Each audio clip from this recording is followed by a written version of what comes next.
Welcome back Maurya and Shaurya family. మీకు ఇవాళ కాకరకాయ ఫ్రై ఎటువంటి చేతి లేకుండా సింపుల్గా ఎలా ప్రిపేర్ చేసుకోవాలో చూపిస్తాను. అందుకోసం ముందుగా కాకరకాయలను వాష్ చేసుకొని ఇక్కడ చూపించిన విధంగా స్లైసెస్లా కట్ చేసుకొని పక్కన పెట్టుకోవాలి.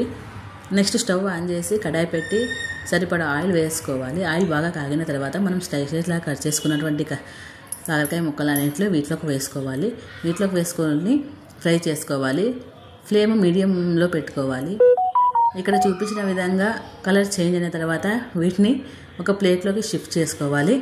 ఇలా మొత్తం కాకరకాయ ముక్కలన్నిటిని ఫ్రై చేసుకొని ప్లేట్లోకి షిఫ్ట్ చేసుకోవాలి. నెక్స్ట్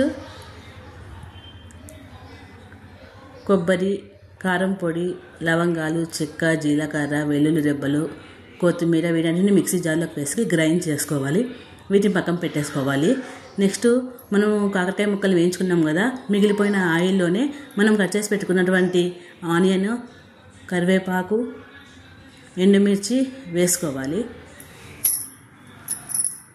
వేసుకొని బాగా ఫ్రై చేసుకోవాలి.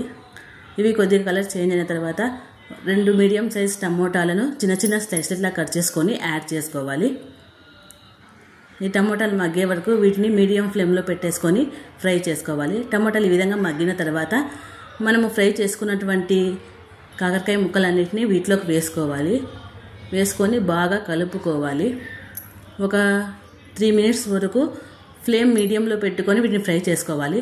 తర్వాత సరిపడా సాల్ట్ వేసుకొని వీటన్నిటిని బాగా కలుపుకోవాలి. ఈ విధంగా కలర్ చేంజ్ అయిన తర్వాత మనం గ్రైండ్ చేసుకుని పెట్టుకున్నటువంటి కొబ్బరి పౌడర్ అన్నిటిని దీంట్లోకి యాడ్ చేసుకోవాలి.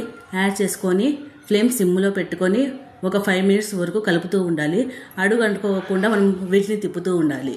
అంతే, ఎంతో రుచికరమైనటువంటి టేస్టీ కాకరకాయ ఫ్రై రెడీ.